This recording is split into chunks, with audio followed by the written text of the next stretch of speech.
Hello, welcome to Prime Lenses. I'm Ian. Each week I speak to a guest about 3 lenses that have meant something to them on their photographic journey. Except for this week, where I speak to 2 people and some lenses that have meant something to them on their journey. My guests, plural today, are John Percy Holroyd and Daniel Hopkinson. John and Dan have worked together for years. John is an architect and Dan is an architectural photographer. And the idea for a book combining architecture and cars came to them a couple of years ago and has resulted in A Time, A Place, Volume 1, which is available now wherever you get your books. It's a fantastic collection of images and stories about architecture and cars from the years that those buildings were produced. John and Dan explain it during our conversation, so I won't rehash it. But it's a really, really great book, and I've been fortunate enough since we recorded to get hold of a copy, and I highly recommend it. It's such an unusual collaboration and combination of things. It works really, really well, and we have to buy it so that they have to do the other 2 editions that they're planning. So here's my conversation with my first panel of guests on Prime Lenses. Here's John and Dan.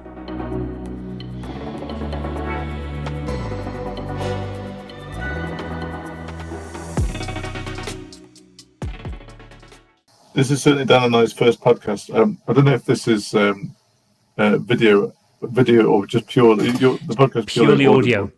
Okay. It is purely audio. You guys are absolutely fine, and we can tell the listeners whatever we like. So the way you guys, the palace that you're both, the thrones are ostentatious. The modernist beauty houses that we live in. Yeah, that's amazing. It's the same with my place, right? Like here I am in Farrell Manor. You know, with my incredible background. It's great. I interviewed someone once who I really loved talking to, and they were commenting on how I had like loads of fabulous books in the background. And what they kind of failed to notice on the shelves behind me, I work in video games. That's all video games, I'm afraid. That is all video games. Most of them fairly obscure that people haven't played. And then up there is all CDs. There's a lot of like, so I'm just old. It's fine. But it was lovely that, you know, I think sometimes a British accent is a qualification, depending on who you're talking to. Are you in Scotland, Ian? I am. I am in the Highlands of Scotland, up near Aviemore. Oh, lovely. Fantastic. Yeah. What place. Oh, it's really amazing. Today was stunning. The weather the last few days has been really, really nice. And I've been out with my camera, and we dropped the kids off at this kind of summer camp thing. It's last week of summer holidays for them. Of course, the Scottish holidays are almost done, aren't they? Yeah, it's almost over. We've almost made it. We've almost made it through. And I was running around. We went down to Loch Morlich, and I was running around with my camera this morning, and it was just, it was the real stuff. It was good. Thank you for being my first panel. I don't know if you've had a chance to listen to any episodes or know how I do this. Yeah, great. Oh, good. Yeah. Yay. Oh, that's good. So you're prepared for me just jumping straight in, because that's not always, people aren't always ready. Absolutely. I mean, like I was saying on the when we were first talking, obviously, my contribution might be just anecdotal more than anything. It's from the technical detail, Dan. But I'm glad that you've already had a kind of productive discussion about the type of equipment that Dan's got. I've actually never asked Dan about what lens he uses. The nice thing about all these conversations is that, and I think that's the reason that people are listening, and the reason I've accidentally hit on something quite interesting, which is that people do go to the internet for gear. Like, photography is not about the gear. Everyone who makes images and spends a lot of time making images is like, it's really not about the equipment. The equipment is kind of a means to an end, and it gets you to a point. However, we all bloody love gear. It is right. Every photographer says that. Oh, the gear. Yeah, it's just whatever I need to get. You can't. Photography gears is like a well-made watch, isn't it? I don't believe any photographer doesn't enjoy using a well-made camera and a really fine optics. Oh, exactly. Seeing it glow. And all photographers say, it's not about the gear, it's about the eye and everything. Yeah, it is. Yep. But you're not telling me you don't enjoy your precision-made camera. They do. I sit here week in, week out, telling people it's not about the gear, whilst I go out and shoot with my Leica M. Like, I you love it, it feels incredible. Amazing in your hand, and the noise, and when you they're beautiful, and it is. Yeah. I think I've done it myself. We're all guilty of photography. Oh, I could shoot on whatever, but when you get a camera that's an extension of your arm, you love it, don't you? Yes, I think it's once it starts doing the thing for you that you can see in your head. The first time you start to get without it's because I think, John, that might be where it's an overlap with what you do, in that all creative endeavor where you're making something, once you start to remove the steps, or the steps are fun, and you can get to that point so fluidly of like, this is how I do that, then I think that's what it's about. But that's an interesting place maybe to start, John, because like, as not a photographer, and Dan obviously as a photographer, like, how did you guys start? Meet, I guess, and start collaborating, but then how did kind of the beginnings of the project come about? Because the book A Time, A Place, how did it come about? To take that, so I think Dan and I have been working together. So just for the audience's benefit, I'm an architect and Dan is an architectural photographer. So we met probably it's probably going on for 20 years ago, Dan, isn't it? Or close to where we started to work in one of our first projects, doing architectural photography. And I think that's an interesting place to start, because actually that briefing, because Dan, I'll let Dan come in on this, because it's quite interesting. I don't know if you've had many architectural photographers on here, but you get very different briefs from very different practices. We really wanted to go and spend time in the building with Dan, talking through how it developed, and the kind of important spaces and the kind of important shots and the bits that we really liked. And then some of the architects will just say, "Here's the postcode. See you in a few weeks." I think that's about the scope of it, isn't it? You get some that are kind of in the middle. I mean, it's so that relationship is, and as you work more. As you work very closely over several years, I mean, it will come in fits and starts, really, because we'll have a project. It would probably be yearly. We'd be shooting, because we'd have a project that would complete, and then we'd say. But it was pretty seamless. We knew exactly what we wanted, so there was no sort of getting to know you again. It was just kind of, here's the building. What do you think? Generally, Dan loved it, and we was left, and then he would often go back on his own afterwards. Right. So we were doing that for years. Right up until the present day, really.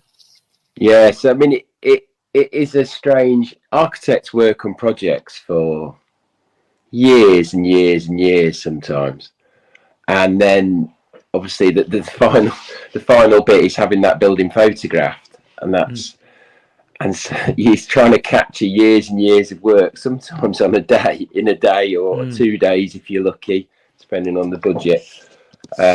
So that those sort of visits, when you visit with the architects, you start to understand, hopefully, some of what's gone into the design and how they wanted the building to work.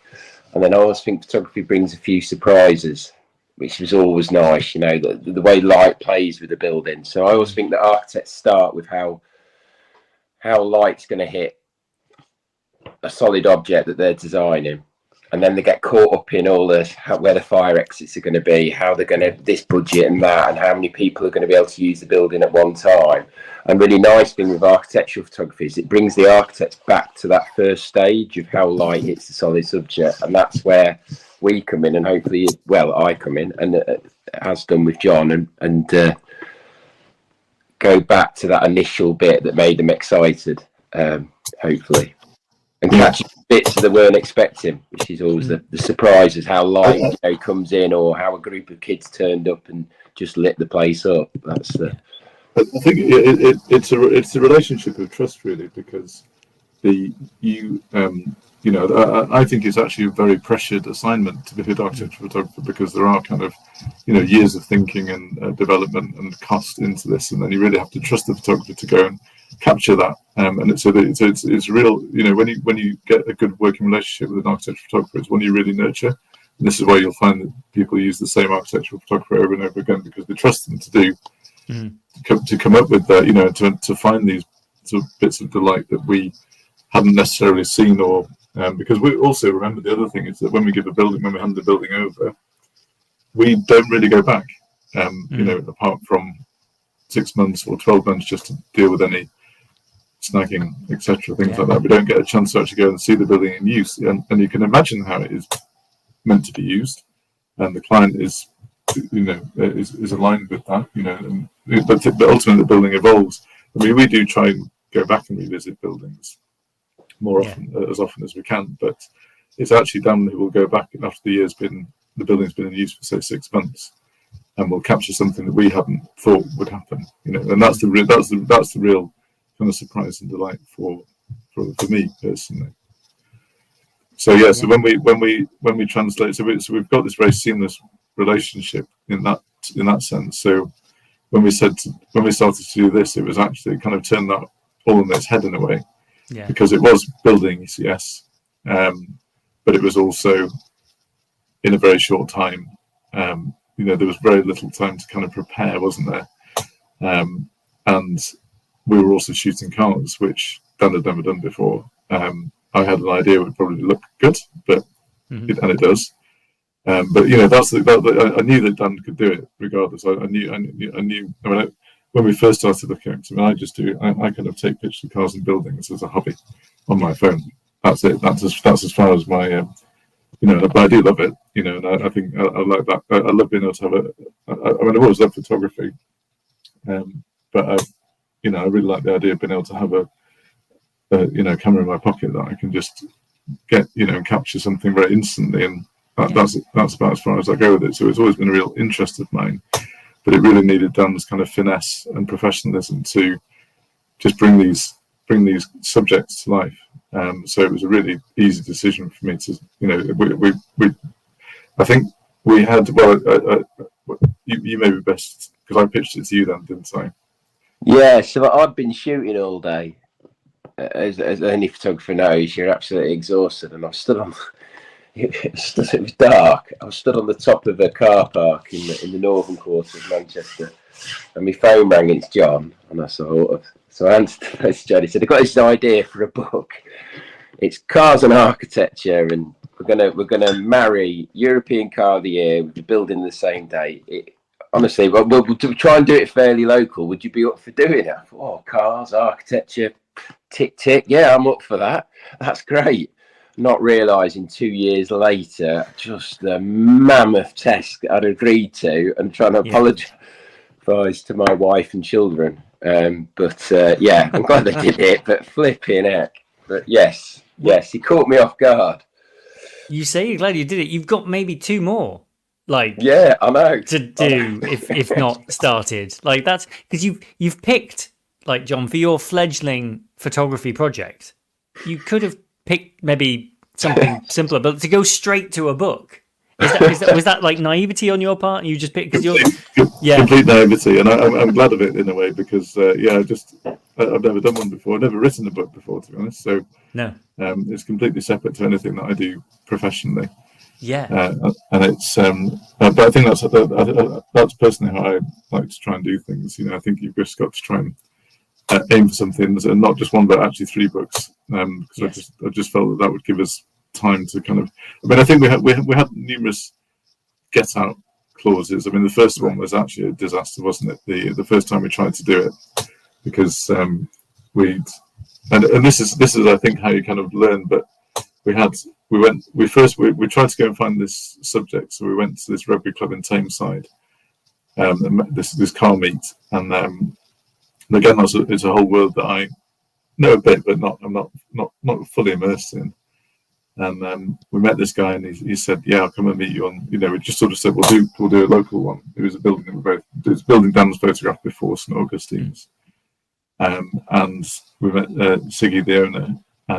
But he didn't actually have a mobile phone, and hadn't driven into Manchester much, in the past few years. So we just didn't know where he was, and I ended up kind of running around all over town.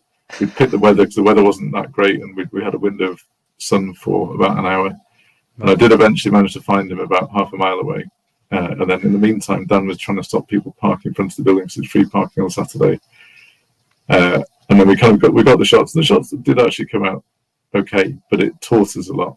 It taught us a lot about organisation, logistics, yeah, all of the stuff you just don't even think about. And I think at that point we were sort of thinking this is maybe too difficult, or it doesn't quite work. So there was a bit of soul searching on both our parts, probably. But I think what happened with the next one, which was in Stoke, we went really to town on the organisation. We got a road closed. We got we got a family, a friend of mine who brought all of his kids along. So we kind of had animation and people. And then I think I'd been thinking a lot about it in the meantime about how to, because the first shot was really just kind of a car in a building, and it wasn't coming to life in the way that our architectural photography work. It looked like a car brochure shot, didn't it, from the time? Right. Yeah. And it wasn't, and we set out very early on not to make this a kind of historical recreation of a particular year. It's very much a 2024 shot. It just happens to be, it's a commentary really on design of buildings and of cars, and how these designs have aged over some getting on for 40 to 50 years in some cases. And the answer is generally very well, but it's all around the context of designing cities around cars, which is now the opposite. And it's it raises a lot of interesting questions. But I think for the second shoot, we had to kind of go back into the advertising of the day, or whether there was potential cultural references of that particular car. And we found some really interesting ones, and that actually really helps us inform the shoot. So I think that, and the second one, I think it was just far more relaxed because we had everything in place. The building owner was really happy for us to be there. We had cracking weather. It was really sort of crisp autumn morning, wasn't it? And the models and the props and everyone. We had a bit more time, and after that, I think that particular shot, which is always one that I've just loved from the off, and I think that's when we really thought, okay, we can make this work. We can do this. Yeah. I hadn't written anything by this point. But, well, you need to. I think the story comes when you start to lay your images out, right? And when you start to see like the way that they're. I mean, you've got a chronological order, I guess, that informed a large part of this. Like you're doing a set number of years. You don't want to like mix them up unless there's a good reason to tell a story in a different way. And it's the story of the design, I guess, and of the time and things, rather than the story of you making a book. Like if it was the story of making a book, you would do them in a potentially different order, and it would be and the things going wrong would be part of the story. But you're wanting to focus very much on like, look at these incredible designs together, because those two things together at the time would have looked super new, right? Super shiny, like parking an electric car. Like my company's studio have just moved into a new building that's opened in Middlesbrough, brand new, state of the art. Like they've spent millions kitting out and everything. And so if you were going to do that, you would find, right, what's a 2024 vehicle parked in front of whatever the car of the year this year and stuff. It's a very different. It feels very different now, but like I imagine looking back at that time, it would be wild. Like if people had seen those two things together, been, oh look, it's the future, Yeah, absolutely. And I think it would probably have been quite rare because everything would have been so. You probably wouldn't have actually got that combination, or it would have. No. It would have felt very different, I think. But no, we decided to do it quite. Chronologically, because I think we were deciding about the building or the car, and I think that's where we sort of thought about the metric of the car of the year, just because it started. It was 60 years. It's 6 years old this year, which sort of gave us these 20-year chunks, which interestingly kind of divides into quite sort of distinct stylistic movements. So you kind of have modernism as a theme for this first book, and all of the different facets that means, because you sort of think about modernism. As a sort of single element, but actually if you look at all of the variety of buildings, you have kind of this contextual modernism, you have brutalism, and you start to have the emergence of high tech. There's all different architectural styles and all of these different responses to context. And then the second volume is going to be quite interesting because that's when architecture starts to have a full-on crisis of confidence. In the wake of the Prince Charles Carbuncle, and from kind of streaming forward in a really futuristic and progressive way, it does a complete about turn. Right. And then this is where you get the whole explosion of postmodernism. But also there are interesting other movements happening. High tech start to gain a lot more ground. And then interestingly, sort of halfway through this process, the Sterling Prize gets introduced as a kind of the best building in the UK award later in it. So there's a discussion about whether we start to adopt that as the metric as well, and then we really are fixed between the building and the car. And not, Dan and I haven't quite had time to chew this over yet, but we need to start to look at the list and see whether that's too much of a constraint, whether we just keep the car idea. But the other interesting thing is obviously the car of the year list gets a bit more boring, because in this period it was quite radical. It was really kind of celebrated innovation in design, and we've got to look at this in the fact that we've got the benefit of hindsight. So that example that you're talking about around the 2024 car, which is I think this year Renault Espace, there's a lot of there's a lot of vehicles in the sort of intervening years or more recent years that just aren't as interesting. And I don't know if that's because they're just not as interesting, or just because we haven't had 30 years for them to evaluate. So as we progress through I think the second volume is going to be quite interesting, because I think there's probably enough time has passed. It's sort of the last one is 2004, so already that feels, although we've probably lived through it, that still feels like for someone who was maybe born then an eternity ago. So I think the third volume we maybe have to give it a bit of time, or maybe we just go straight into it. But we've got a second one to get through before then. Yeah, it sounds like there will be a natural buffer of kind of having to produce design, like get all the photography. I feel like there's plenty of time for that to bed in, because more and more in my photography work, I feel like the more time I give myself between making something and looking at it, just a matter of days even, but like otherwise everything's so instant. You just kind of you're on gut instinct the whole time. You're not allowing yourself the space to kind of make a choice and then live with it and reflect on it and come back to it later. It's one thing if you're on a deadline, right, and you need to get a picture of a bowl of fruit for a thing. Like that's one thing. But if you're making something like a book, like I imagine you want to give yourself space to learn from the images you made first time around, irrespective of the rules that you're giving yourself. Now that we've had a bit of time for the dust to settle down, I mean, what's been your view on it? I know it was. I think the main thing really was time and kind of, we would generally wouldn't be there for more than 2 hours. Yeah, I mean, this book's, you're asking somebody to drive a car, a classic car, and a lot of this, with this volume particularly, to drive a car to a building that they've probably never been to. For the building owners to allow us to shoot something outside their building, and often involved a few kids involved and passers-by. It was, you're asking a lot of favour. Me and John are working full-time trying to do this every weekend. Yeah. So we were travelling all over the country to do it, to have the right building with the right car. And instead of having where you would like, with architecture, it's a slow moving thing. I wait for the light to be in the right position. I work out where my sun compass is, when the light will be at the right angle on the building, what will happen at what time, what spaces are going to use. This was just turning up. We've got an hour. Basically, I think before the owner of the cars had enough, and the building, they need to be using it for whatever they do. So we had an hour, and it was fraught. And to be honest, it became a real just gut instinct and just what happened. And it'd be a car, and you just hope for a bit of magic that somebody would walk through, something would happen, the kids would play in a certain way, and I just shot like. I would fill up memory cards, because I just thought we've got this hour. I've got to shoot faster than they ever have done. And so there was still, I would get the technical bits right. And then once it was right, it was just go for it. Let's just, I'd just say to John, look, we're going to do 4 shots. Let's just get those. And then if we get anything else, we can do at the end. And it was just mad, wasn't it, John? It was throwing equipment in bags. There'd be literally afterwards, there'd just be tripod cases and bits of camera equipment all over that. Because we were literally just going for it. And then quite often it'd start raining, and John would be stood with me over an umbrella.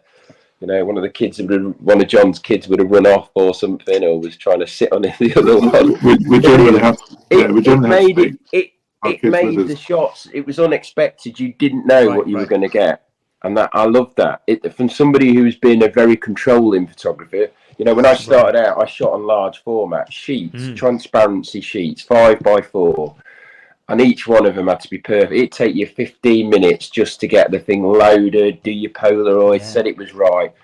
And so digital has speeded that up, and then this was it was like architecture press photography. It was just unbelievable. It was brilliant. It'd be buzzing, but I'd be absolutely exhausted afterwards. I think, as John was, we would both feed into it, wouldn't we? We were. It was definitely the architect and the writer and a photographer and the car owner and whoever we'd sort of dragged into model. And quite often we're working in London, Camberwell Submarine. We were on a bus route, weren't we, John? I mean, there's a bus stop just to the left out of the shot. Right. We're blocking the road to get the Mercedes there. The Mercedes owner was absolutely brilliant, just laughed it all off. And, you know, there's people beeping and trying to get through it, and you're trying to get a really nice shot that's going to be worthy of a book. This isn't a shut-off road where you've got loads of time and we're cleaning the car in between shots. It was just keep shooting. Yeah, it was fun. There must be amazing memories for you and the family, because if you've roped some of your family in as well, there's going to be you know, that time. Like, do you remember when we were doing that, Dad? Very much. I mean, I think it's a really nice. It's a really nice memory, actually. And I think because I mean, my wife was doing a PhD at the time, so pretty much they came with me on every one. Brilliant. Well, maybe 80% of them they were there, so that's why they're probably in them a lot. But we also tried to involve family and friends who lived in that area, and we'd give them kind of unconventional family portraits with them, all the family and the dog in the car. You know, it's kind of one-off shots that we just sort of did at the end. Yeah. Oh, amazing. But it's been great. It's been great. At the book launch as well, to see how proud that it means a lot to me and John, but everybody that's been in it, all the car owners, it means something to them as well. It's a record of what we did, and that I think it's hard to explain to people what you're trying to do. I think they got it. We were, as we got further down the shoots, we could show them a little bit, but a lot of them say until they've seen the book, they didn't really fully understand what it was we were trying to do. It's a hell of a leap of faith for them, really, as well. It is. I mean, the two guys in Belfast, they've just got their copy, and I don't think, because we were only with them for the 1 year, and they were like, wow, we didn't realise you were doing all of this. But I mean, that was a good example, because I was looking for this one particular car, because you've got to remember also a lot of these cars have disappeared, particularly the European ones. I mean, this was an era of really kind of cheap steel, mechanical frailty, and a lot of these cars have just rusted away or been scrapped. I mean, some of them, we're talking, there's maybe 1 or 2 in the country. Wow. And obviously that as we go into the kind of later years, they'll be more plentiful. But I think that's what gives this kind of reappreciation of them. So anyway, the Fiat 127, which was everywhere when we were growing up. It was produced for, I think, at least 14 years. There's hardly any left. Right. And I think, because I mean, I found the cars through a variety of means. Car shows, a lot of social media though, so it would be Facebook or Instagram, and I'd be a complete stranger, and I got into conversation with this guy who actually wasn't the car's owner. I just seen a picture of one because I joined all of the owners groups, and we were talking for probably a few weeks, and getting into it, and then he said, we're in Belfast, don't you? And I said, I didn't. It doesn't matter. It doesn't matter, because there's an amazing building in Belfast called the Ulster Museum, which is the same year. So let's do it. Yeah. And we went over for the day. They picked us up, took us out.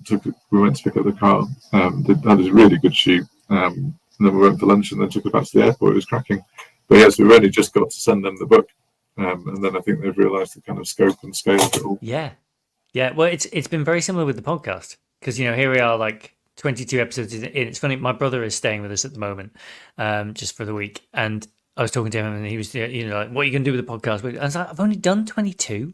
Like, give it a minute. I just, like, in book terms, I've not even done a volume. Like, I feel like it's... But it is funny when you have a specific idea. Because when you contact people and you go, well, it's a thing like this, and there's a point, and it's like 3 lenses. No, it's the same sort of, like, it's very clear in your head.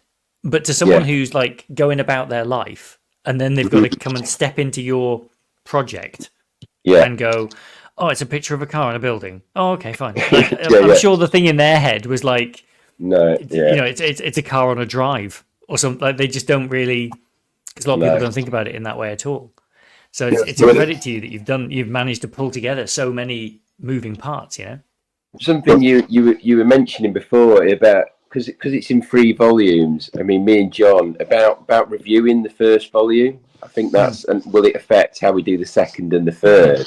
And I think absolutely. I mean, we need to have a chat about this, John. Whether we just carry on tackling it the same, and that's made me think when you ask him that, or whether we just reevaluate, sit back and look at it because we haven't really done that and reflect on it, and then how we're going to tackle volume 2. So that's to answer your earlier question. That was all. Yeah, and I think it was just. I do remember some of the conversations where, some of them that didn't quite get it at first. They went, "Oh, I can just take it outside my house." And I said, "No, you need to drive. You need to drive. You're going to need to drive a bit." Yeah. And they went, "Oh, right, okay." And so some actually we did sort of say, "Okay, it's a bit. This one's quite a long journey. You're really happy to do it." And some of them were so up for it. It was great. I mean, the guy drove up to. One of the guys drove up to Preston from mid Wales for the day. Oh wow! We got someone who came down from Norfolk down to South London. We tried to keep it local as much as we could, but it was just some shots that were so good or such a good pairing that we just had to do that. Oh, it's amazing! Did you do any in Scotland? Just Well, do you know? I'm half Scottish myself, which was asking where you were from. Aberdeen, my family's from Aberdeen, so nice. I was very disappointed not to in Scotland. We had actually a shoot scheduled because I wanted to do at least one in Wales and one in Scotland, one in Northern Ireland. Didn't manage to do any in Wales or Scotland, and unfortunately, the owner had a minor prang, so we had to just reorganise it with another car. There was a lot of that. Cars breaking down. I'll bet that happened a lot. Yeah, I suppose that will be one aside when you get to the newer ones, as you were saying, like maybe a bit easier. One hopes. Yes, fingers crossed. Once you're there in the rain photographing a Mondeo, and you're like, hang on. we are photographing a Mondeo. Yeah, I was going to say because I remember that one being we had one growing up, and I remember like there was a little bit of growing up in a small town because my stepdad still lives in Yorkshire. Like Grandad Chris, who's famous on the podcast, but we had a Mondeo. We had a Ford Granada, I think, before that, and then a Mondeo, and Focus. There was a good period there, probably about 15 years, when it was all Fords. Yeah. They got slightly more hot hatch as we left the house. As like the kids left the nest, he was like, "I don't need quite the bus, anymore. Like I can treat myself just a little bit." Yeah. Are there any of the future ones you're looking forward to in particular? Well, there is a Mondeo actually, and they did this very limited run of Mondeos in this colour called citrine yellow, which is almost the only colour I can describe it as a kind of yellow highlighter. It is kind of day glow, and it's so nice. It's so of the time. Yeah. I really want to find one, but again, they're vanishing rare. But it's an interesting one because this is, I've had a lot of conversations sort of say, "Oh, why don't you do sports cars and things like that?" And I'm not really interested in that.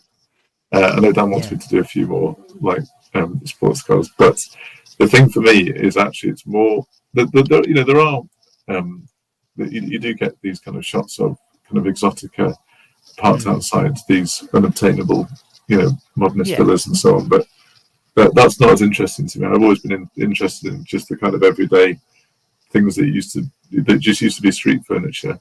But we're as carefully thought of. I mean, I think this speaks to architecturally what we do as well. I always find it's more interesting that you're trying to solve a problem that deals with a lot of different solutions. And I feel like the kind of mass market car, particularly in this period, was really experimental. In trying to do that. So I think that's sort of more interesting. So we're kind of wedded to the format, but there are some great ones. Citroen XM in the next volume is a really good one. There is a Ford Granada as well, but you do start to see some interesting typologies. The hatchback kind of really comes of age in this time. I mean, interesting, the whole point about architecture and its kind of crisis of confidence at this time. Car design doesn't. It just goes on a quantum leap in the early 80s into full on technological modernism. Knight Rider and the Ford Sierra replacing the Cortina was just such a kind of groundbreaking step. So and really, the car design industry didn't have its retro moment until the kind of late 90s. So it's weird, you get these slightly different cycles of how of fashion and taste. So when the new Fiat 500, the new Beetle, new Mini, etc., some more successful than others. It's that's and I think actually car design is in a bit of a quandary now. I don't think it quite knows where it is, because it's trying to transition to electric, but it's hedging its bets, because actually it's a much more, what you're ending up with is these almost very similar kind of very heavy battery vehicles, which all tend to kind of look the same and very different, to kind of repackage or differentiate them. So it's a very kind of, it feels very kind of monocultural, and it just feels like there's a bit of a lack of direction at the moment. Whereas architecture, I think, has a very interesting. It's got a much more. It sort of knows a bit more. It's fragmented a lot more. There isn't a kind of one style as such, but there. I think it's in a more interesting place than car design, which I think was the reverse back in the 80s. Yeah. Well, it would be remiss for us to get this far into the podcast without asking the kind of the conceit, the reason we're here question. Absolutely. So to go from kind of like the confidence and architecture in itself, Dan, I couldn't design a more peculiar combination of, like, it's delicious.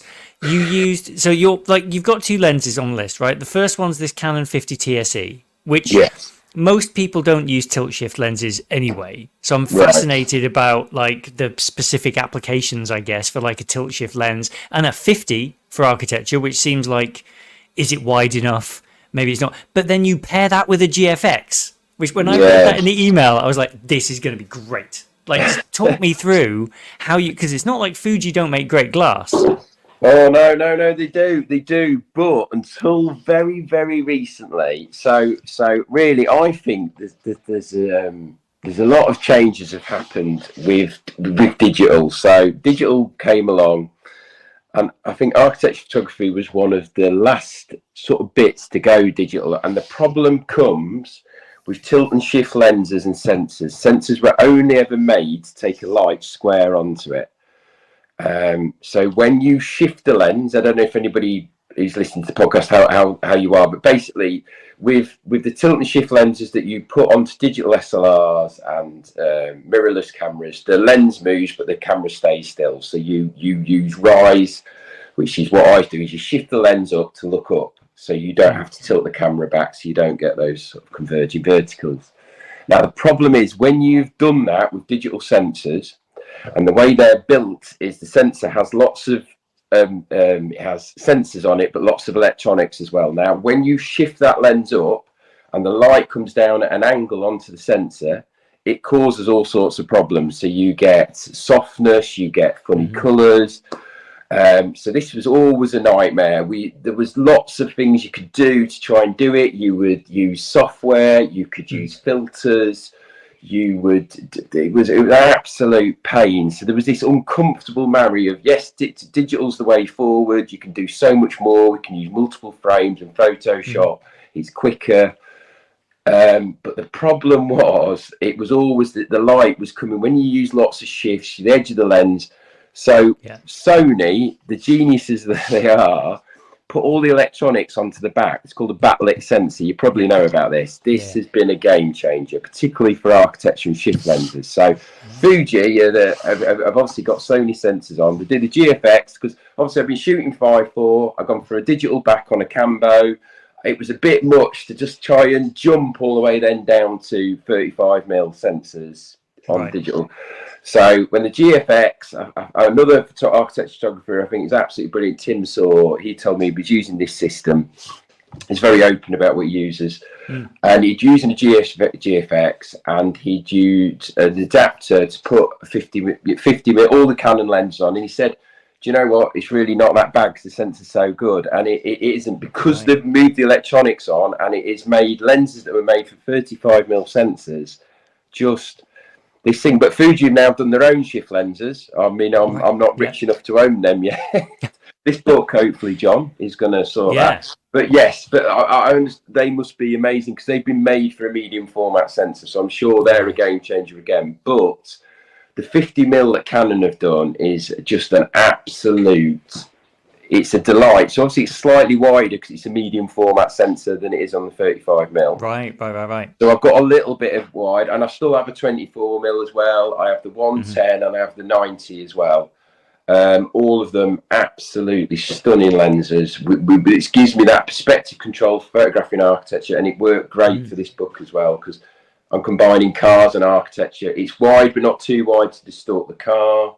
Yeah. The relationship of things within the frame is very much like the human eye, how it appears. So it was really nice. And 90% of the book is shot on that. There's only a couple of times I had to go to the 24 Canon TSE, but the 50mm, I love it. I know how it's going to work. It's pretty much, it's sharp from corner to corner, and it's lovely. And the colours are beautiful on it. Yeah, and that's what you want. I think because that's the common theme through a lot of these conversations is the consistency and knowing what you're going to get. And so that kind of that need for either through things like shooting film, like last week's episode was Sissy Lou, who like shoots a lot on film, and so she's doing that because that's where that's the consistency for her. And that's the thing that kind of frightens me after death, the idea of relying on chemistry. But it's like, this is a well controlled, like, you know, it's one of those things like when you're removed, I think, from making physical tactile things, like it's the same in like architecture or building. It's like, how do you know the material's going to look like that? And it's like, well, just because that's how people make it. They make bricks. They make billions of them a year. Like I promise you, they know how to make a consistent brick. It's going to be all right. But stuff like that, that's a process. Ironically, fills me completely with dread. Whereas like digital image making or something, somehow, because I'm so familiar, I grew up, you know, in the internet age. I'm so familiar with computers, and the fact that you put something in, you get the same result out. That just sort of makes me more comfortable. But I love the idea of like getting as much of this done in camera as possible. So I guess you're shooting it raw on the day. You're using whatever filters you need or whatever, like to get the look you want, and then actually presumably there's very little to do afterwards because you're picking the ones you like more than picking them and then doing a lot of processing. I would love to say that was true, and if I was to go back to being a 5.4 purist, that was how it was. It was the transparency end of it. You got the colour balancing right, and then we did. You know, I did very quickly. We're starting to scan them, so there was a bit of correction. But actually, what I do now is I find that when I'm shooting, the camera is a recording device for what I want to produce at the end. So. Yeah. Even in the shots with John, we would be setting up and somebody would walk through with a dog and I'd think, right, I've got that.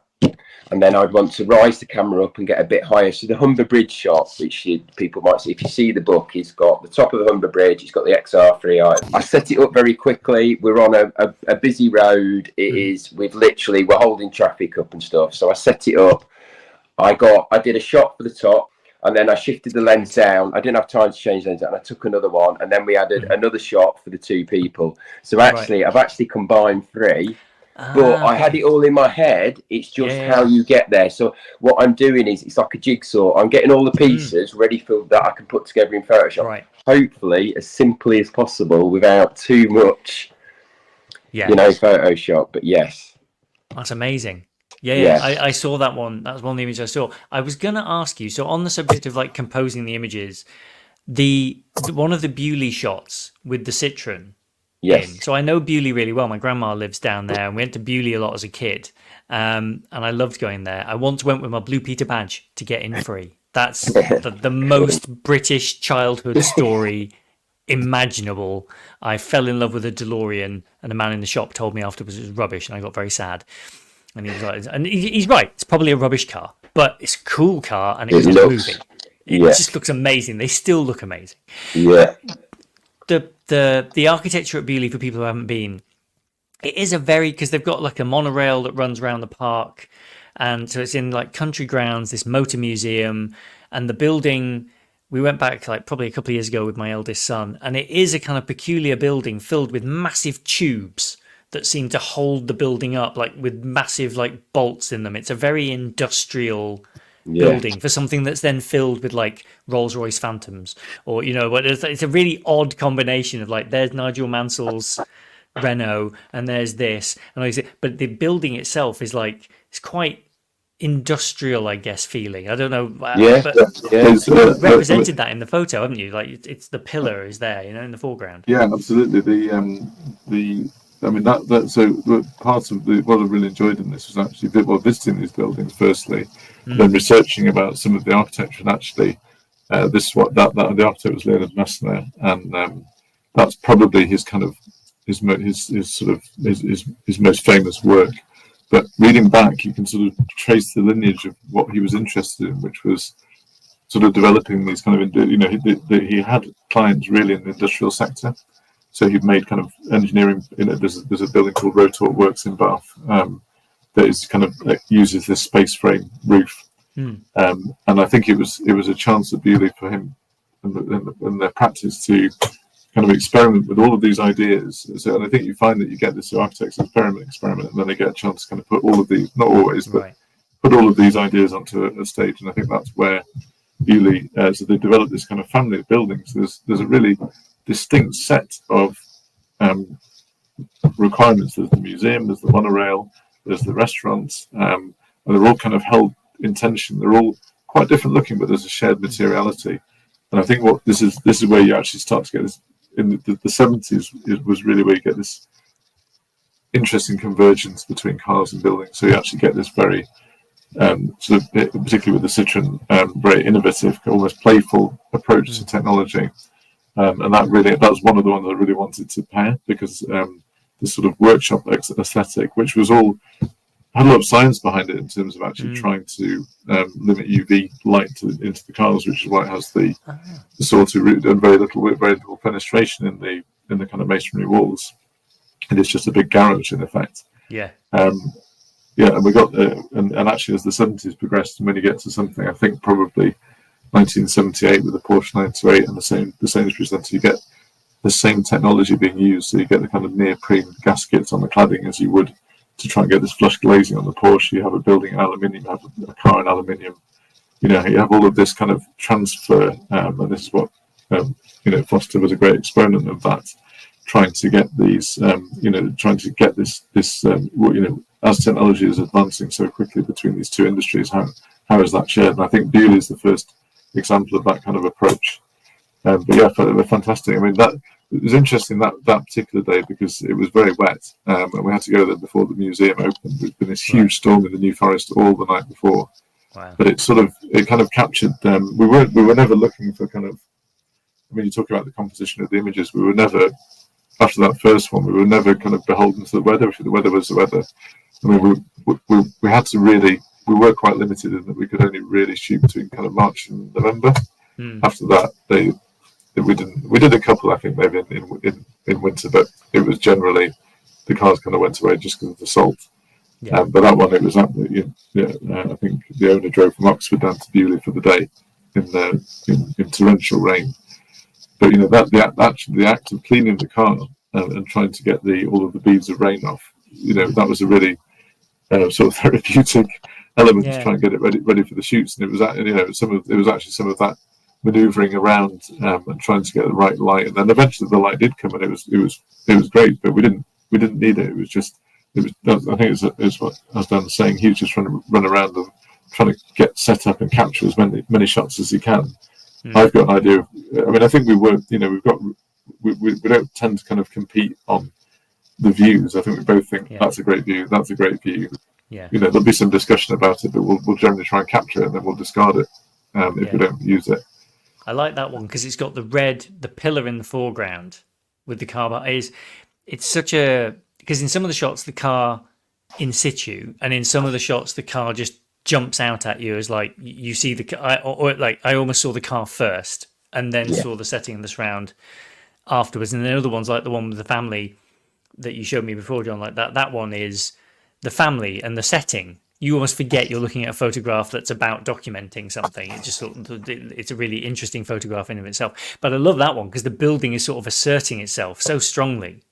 It's just so cool, and the triangular roof shape as well with the monorail going in. Because I haven't been back there. I forgot it goes through, doesn't it? It goes through. It goes all the way through the building.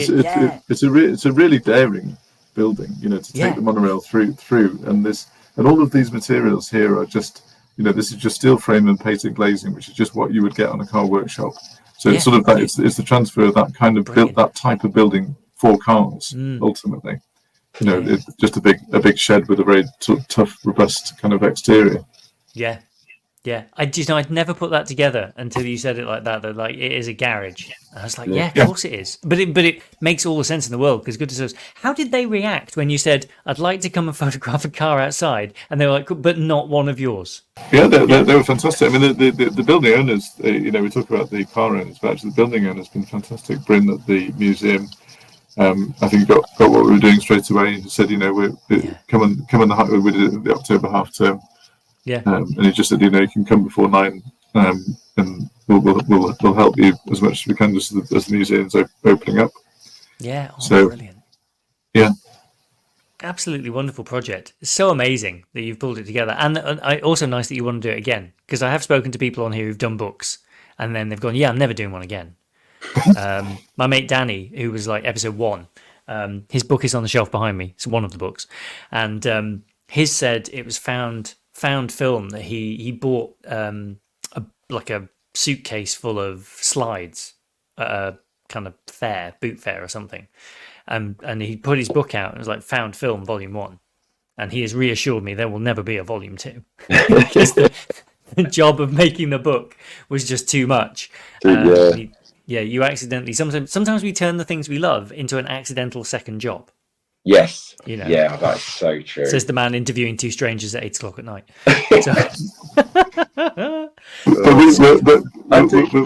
I think we're kindred spirits here, because I mean it was the same thing. We would just be ringing people, emailing them, just saying, do you want to come and meet us? We don't know you. I'm a stranger on the internet. Do you want to come and meet us? Was that the subject line? Do you want to come and meet us? I bet, Ian, you're doing this and you're meeting people, aren't you? That you wouldn't normally meet through your podcast. Yes. Exactly what the book did to me. I was so glad I did it. Me and John knew each other more on a professional. We got on. We both had Alpha 159, so there was definite click. Whenever we got together on a shoot, it was always great fun. We knew we had a lot in common. But doing this, it's like we become brothers, didn't we? It's really weird, because since we stopped the book, I've hardly seen John. I don't see him anymore. but we were spending every weekend together. It was lovely. And the car owners we met, the building owners, the people we would talk to while we were shooting it, getting to know John's kids better, John getting to know my kids. It's been wonderful. And the 2 families, it has been great. But it is, and something about producing a book. I have worked 25 years as a professional photographer, and I have been a complete and utter control freak, like so many photographers. I mean, the prints, I would go to the printers, I would see proof after proof until I was happy. I would see it on different papers. I would get them I'd take my caliber, I'd take prints into the printers. I would drive them mad. I worked in house at an architect's, and everything there I had to check. I drove everybody potty, the graphic designer.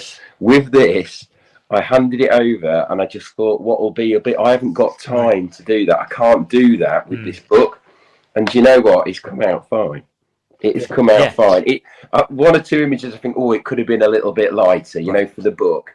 But actually, I realised that actually releasing a bit of control to a printer who knows what he's doing, to a graphic designer we need to mention Hayley, don't we, John, at some point? Because she all the information we just threw at her, literally, here's all the images, here's all the text, can you make some work now as a book? But just handing it over and trusting other people, it's been good for me, definitely. I think it's opened me up and it made me more trusting, I think, and it's a bit of sanity as well. You can drive yourself crazy with all of this colour balancing.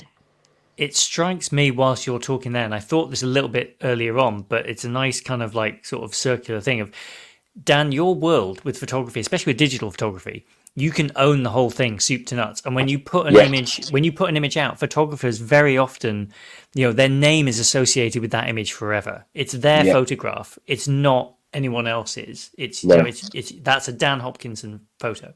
But John, you as an architect, when you were saying you don't get to go back, right? So the building isn't yours. At a certain point, you give it away, and you might get to go back after 6 months. But after a certain amount of time, if you keep going back, that's weird, and they'll ask you to leave. I think with buildings, because some of the projects, in particular the ones I'm working on now, are kind of, getting on for 10 plus years for the full gestation. So you do put your heart and soul into all of them, but you'll find that actually as one is coming to an end, ultimately you'll be in the middle of doing another one. So right. So yeah. You'll have started the cycle. But it is always good to go back, and it's great to ultimately to have clients who want to work with you again. So that does happen. I mean, repeat business is a really big thing for architects. This is where some of these buildings, they were the gestation of a long relationship in many cases. The Sainsbury's Centre relationship with Foster. And the work that he's sort of continually done on that site at UEA, which is still one of my favourite places in the world, incredible campus in Norwich. So always happy to go back there. But you can tell that there's been a kind of long relationship that's developed, and sometimes, and others, like the Ulster Museum, for instance, that was the architect's only building. It's a kind of Sydney Opera House type affair where it was just so consuming. The architect never did another building afterwards, but that was the one building, like your Knutson at Sydney, was the one building he did. Yeah, that's wonderful. You mentioned you both have Alphas. I'm curious which. I mean, I don't know cars super well, but you both have the same. Well, we both. I think it was. This was. We both did. Oh, did. Oh, okay. We both did. Unfortunately, I think this was quite close to us thinking about it in the book. I think we turned up on a site that we were photographing really. It was a building that we both really loved, and we both turned up in the same car, unbeknownst to each other.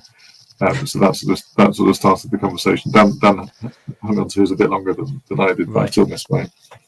It's funny how we get attached to things like that. I'm a motorbike person generally, although cars have got into my blood recently in an unusual. Like I've enjoyed cars, but we got an electric Volvo, the C40, and I love that thing. And I'm also extremely aware that it's a computer on wheels, and that it's not necessarily going to have the life that like keeping that thing going as a classic may be considerably harder. Not because I think of the motor and the batteries and stuff, and that's probably fairly well understood, and you can probably get at it and replace bits or whatever.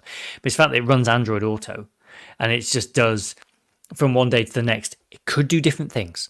Like some, the software could change it over time, and it's a funny thing. I've noticed it. Like I've got my not Snap spectacles, the Ray-Ban Wayfarers with glasses with camera in them, right? And I take photos with these quite a lot. They're really good for running around after the kids and things. But they're software driven again, and it changes. Like these have definitely changed. They've had software updates. The images they make are different in July or August than they were in January when I bought them. Like I can look back at the images, I can see a difference. There's different processing going on, there's different weirdness going on. So I am kind of like, it's bittersweet this Volvo, because I love this thing to death. But I'm like, it's things aren't beautiful though because they last. They're beautiful because they're here for a moment. And you do. I mean, this is what we find is that the people who we've involved in this book are real. They're very passionate about these vehicles, and they've moved heaven and earth to keep them on the road, and have kind of, I think, become part of their families. And it's interesting, as you say, whether there will be a kind of new generation of people who just really like mid 2020s electric cars. But but then people would have probably said that about some of these cars at the time. They just thought, who would like an old Fiat from the 70s or an old Renault? It's but people do.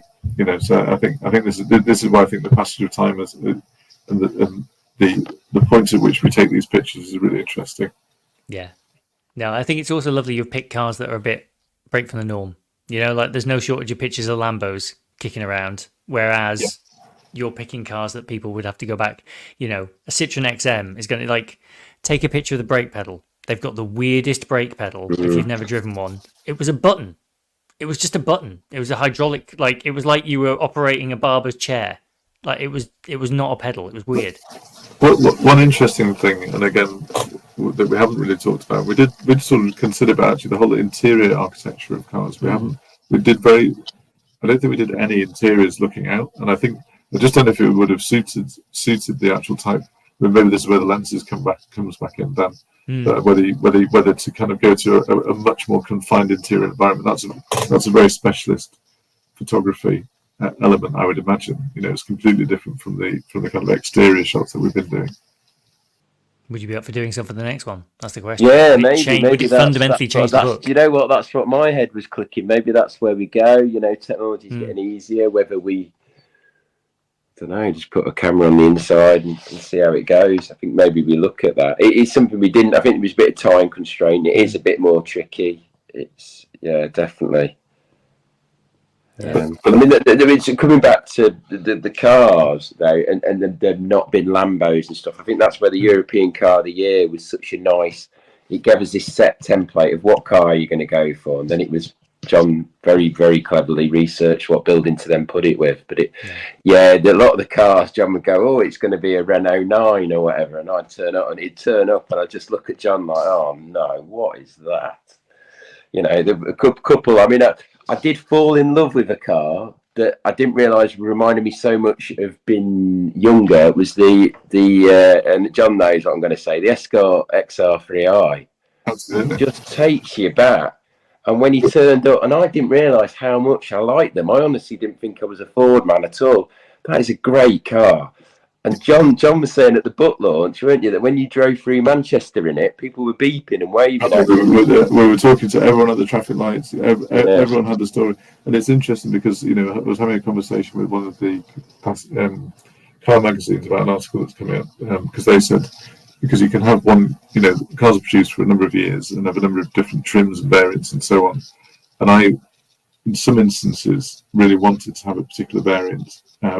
Even though it wasn't necessarily, we had to sort of flex the theme a little bit because for me, certainly growing up in the north as well as Dan, Escort XR3s in Humberside was just perfect, and if it was a kind of base Escort L in kind of coral beige with steel wheel trims, it just wouldn't have quite had the same impact, So we had to there was a bit of curation on the cars as much as we could. But we had to select the cars first, really, before the buildings, because it was kind of key to where, we tried to get as original and as early model a car as we could in every instance. But, as I said before, some of them just don't exist. Yeah. Or if they do, they're nowhere near a building, or, the owner doesn't want to do it, or which we didn't really find, to be honest. But we did suffer a lot of mechanical maladies as well. We'd have sort of 3 goes at trying to get to a shoot because the car just kept breaking down each time. So it was beset. So this is why we'd try and have a kind of. But we had some really amazing experiences where we've met the guy Julian, who I must mention on here, who we did one shoot with him in Oxford, and he said, actually, I've got several other cars, and he ended up with he's got a really, really interesting collection. So the Citroen, which was down at the Queen's Theatre in Essex, was a building that I'd seen had been listed as part of the Queen's Jubilee celebrations, which was this one. This is actually one of, I think, if you were asking about kind of favourite shoots, this one was so good. Love that. It was a late summer, so we had the car lined up, and Julian was very meticulous about preparing it. And we had the theatre. The theatre were really interested in doing it, kind of celebrating as part of the town's history and as part of the listing. And we were driving down to Essex from Manchester, and I with the kids and my wife, and we were staying overnight, and Dan was trying to come down. Did you do that as a day trip? I know you did some mega day trips. Yeah, day trips. It was incredible. So, and then on the way down the night before, Julian rang me and said, "The car doesn't work. I've tried everything and it doesn't work." Oh no! And he said, "I do have the later one, which is the Series 2, and this is where it gets a bit geeky. But for me, it had to be a Series 1 because the Series 2 is almost a different car. It had kind of plastic bumpers and cladding, and I like it in its own right, but it just wasn't right. But there was this sort of frenzy of activity on the kind of Citronet forums, and about lunchtime of the shoot, and I still haven't given up by then. This lady rang me and she said, "I live around the corner from the theatre and I've got a Series 1 CX." And she said, "I'll just bring it around later." And so originally you can see that sorry for those who haven't got visual, but the car was finished in a paint colour called Vert Tamarine, which is a kind of metallic turquoise. And I wanted to recreate because CX in French is coefficient of drag. So that's why it was called that. So the whole advertising campaign was based on aerodynamics. So there's a classic shot of the CX with with the wind tunnel, the trails going over it. So I bought this lengths and lengths of turquoise ribbon to try and recreate this, and then we didn't have a turquoise car to go with it. It's black, but anyway, it doesn't matter. So that's the kind of that was brilliant. That was not untypical. Yeah. For the type of thing that the type of heart racing activity of things just not work out, and then they did. So, but that was a particular one because it was such a nice evening, an area that I hadn't really been to Essex before, but just great, and it was really late summer, sort of this time of the year, maybe a bit later, and just perfect weather, and there was a big production on, so it really felt that the building was absolutely alive. Yeah. And people just kept pouring in and out of the foyer, and there was so much activity around. It was a really good one to do. Amazing! It looks really good with the light reflecting on the building in the background. So it's amazing. I love buildings like that, and the way it kind of like slopes, but it's the combination of straight lines, and there's also an angle. So it just sits in the landscape in a really interesting way. It's you just look at it. It's like that's just an interesting thing to look at, irrespective of then having things in front of it and reasons to look at it. And this is where sort of materiality will come in, and Dan will understand this in terms of because it's a sort of plate glass, mirrored glass in effect, so you get very little of the interior during the day, but it becomes this kind of monolithic element, and then at night it just becomes this kind of jewel-like box when all of the interiors start to become apparent. So we were there at that point from we had a bit more time on that one. That was about 5 till 9. Right. On a long evening, but yeah, it was quite different. Like first shot to the end one, the last one. Yeah. That was the only one we did at dusk. When John showed me the building, I was like, with that bronze glass, it needs to be dusk. It needs to be. We need to, and they were happy with that. The owners were, and then so it was the lady with the car, wasn't she? So good. Yeah. Oh, brilliant. Well, what I feel like that's like it was dusk then. It's kind of dusk now. That's kind of a nice note to end on, I suppose, really. But where can people find the book if we've whet their appetite by looking at pictures? For an audio podcast, we don't normally do this much talking about pictures, so it's quite nice. So if people want to go and find the images and get a copy of the book, where do they go to find it? Okay, so the publisher, I must mention them, is the Modernist in Manchester, and they have a web store. So if you type in a time, a place at the Modernist, that will direct you straight there. Yeah, and there'll be a link in the show notes when I upload this as well in a few weeks' time. I'll make sure to link to you guys and to the book, of course. That's brilliant. Well, thank you so much both for doing this. I've really enjoyed it. I've loved it. It's always nice to chat cars and buildings and cameras and stuff, But yeah, and I look forward. You have to come back so we can talk about Volume 2, like when that happens. I think let's another couple of years. Yeah. No pressure. Like Dan looks tired at the thought a little bit. Yeah. I'm a bit worried about what I said about the Red 09 as well. So apologies to the owner. It's grown on me. There you go. That'll be the next classic car. I'll find out what you've got next time. I'll let you know if the Volvo's still going. But brilliant. Please. Well, thank you so much, both. Have a wonderful evening. Lovely to talk to you. You too. Good to see you. You too. Bye-bye. Take care. All right. Bye.